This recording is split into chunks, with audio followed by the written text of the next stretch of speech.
Welcome back. The news in details. President Abdel Fattah al-Sisi congratulated on Monday Liz Truss for winning the Conservative Party's elections and becoming Britain's Prime Minister. Presidential spokesman Bassem Radi said that President al-Sisi reiterated that he is looking forward to cooperating with the new UK Prime Minister to boost the historical relations binding the two countries. The President also asserted his keenness on enhancing consultations between Egypt and Britain at the aim of serving their people's interests and supporting stability, security and peace worldwide. President Abdel Fattah al-Sisi held a meeting on Monday with Prime Minister Mustafa Madbouli and Minister of Planning and Economic Development Hala Saeed. During the meeting, President al-Sisi directed to continue studies on the world economic crisis repercussions and its impact on the economy's performance with the aim of preserving its positive path and progress of financial and economic indicators.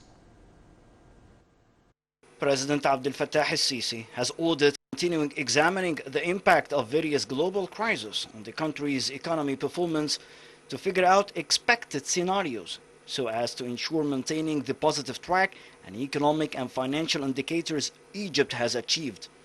A statement by the presidency read that this should contribute to allowing the country to overcome any challenges and sustain the positive results Egypt has achieved as a result of economic reforms. Sisi made the remarks during a meeting on Monday with Prime Minister Mustafa Madbouli and Minister of Planning and Economic Development Hala Saeed to review developments related to economic indicators. During the meeting, Minister Saeed reviewed the global economic indicators which have been impacted by several current global developments, especially the repercussions of the Russian-Ukrainian crisis and the coronavirus pandemic. The meeting addressed the role played by the private sector regarding the Egyptian economy and the significant contributions of the economic activity sectors to the GDL, particularly transformative industries, agriculture, trade, real estate activities, and construction. During the meeting, Saeed reiterated that Egypt has achieved a high positive growth rate during the previous financial year 2021-2022, given the safe and balanced path that the Egyptian economy has adopted over the recent period. The economy has showed resilience in addressing the circumstances and challenges that cast a shadow on global economic growth, caused a slowdown in economic activity, increased inflation rates worldwide, and led to record energy and food price hikes. The President was briefed on the future plan of the Sovereign Fund of Egypt in 2023 to attract further investments from other sovereign funds as well as regional and international investors. Moreover, the fund established a sub-fund for the offerings to manage and restructure assets with multiple issues. In this regard, the head of state ordered enhancing efforts and role of the fund to attract investments for the benefit of the national economy with the aim of achieving the objectives of the state's development strategy. President Abdel Fattah al-Sisi on Monday instructed to provide all possible means of support to the Sudanese people to help them cope with the floods crisis that hit several areas in neighboring Sudan. In line with these instructions, a land corridor was established to convoy foodstuff, medicines, humanitarian and medical aid to the Sudanese people using a total of 90 shipping trucks. The convoy is part of a land bridge that will remain open to alleviate the suffering of the Sudanese in appreciation and respect of the deep and distinguished Egyptian-Sudanese ties. The National Dialogue's Board of Trustees held on Monday its 5th session at the National Training Academy. General Coordinator of the National Dialogue, Diyar Ashwan, said Monday's session aimed at electing rapporteurs and assistant rapporteurs for the committees and subcommittees in order to complete the preparatory stage of the National Dialogue Initiative, which was launched by President Abdel Fattah al-Sisi. Monday's session also approved the election of 12 rapporteurs and assistant rapporteurs out of 350 candidates for the 3 political, economic and social axes and committees to be covered in the National Dialogue and for the 15 branch committees of the Dialogue. At the end of Monday's session, the Board of Trustees decided to hold the next session on Saturday, September 10th. Foreign Minister Sameh Shukri on Monday reviewed a vision of the Egyptian presidency of the upcoming COP27 conference for consolidating international climate work. Meeting with visiting head of the COP15 conference for combating desertification, Alain Richard Donouaille, the designate president of the COP27, stressed the importance of coordinating UN agreements on climate change, desertification and biological diversity. Shukri congratulated Côte d'Ivoire for the successful hosting of the COP15 in Abidjan in May and welcomed the resultant appeal, saying desertification is one of the pressing repercussions of climate change. Egypt welcomed appointing Abdullah Batili as the UN Special Envoy for Libya and Chief of the UN Support Mission to Libya. In a Foreign Ministry statement, Egypt expressed its hope that the new Special Envoy can achieve a breakthrough in ending challenges facing Libya.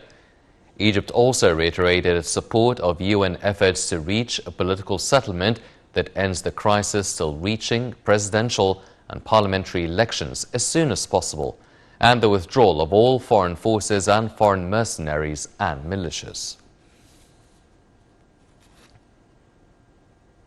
Minister of Defense General Mohammed Zaki witnessed a ceremony of honoring a number of armed forces players and technical teams who made it for their achievements in the field of sports on the local and international arenas during the year 2021-2022.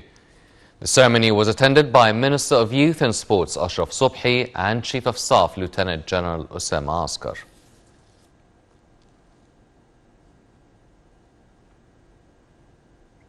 Upon presidential directives and under the patronage of President Abdel Fattah el-Sisi, the Ministry of Interior launched the 23rd phase of We Are All One or Kulluna Wahid initiative all over the country, few weeks before the start of the new academic year.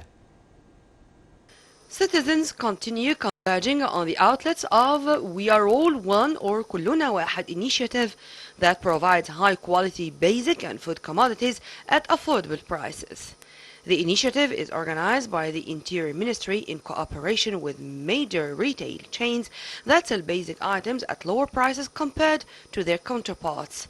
Reductions range between 20% to 30%. The initiative aims at controlling price hikes in local markets, ending monopoly, and regulating markets to ease burdens on citizens.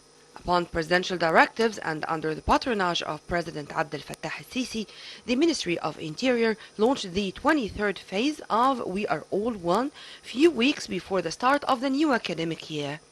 This came in light of the political leadership directives to take the necessary measures to boost the social protection system in continuation of the Interior Ministry's strategy to maintain its social role.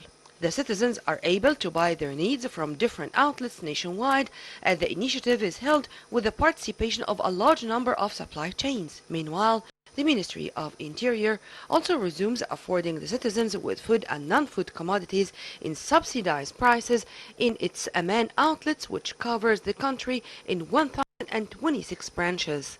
Commodities were made available at 25 to 60% of their original prices compared with other markets where the initiative is not applied. Besides foodstuffs, the initiative also provides durable goods, electrical sets, household items, cloths, furnishings, lighting supplies, and medicals to protect against coronavirus at reduced prices.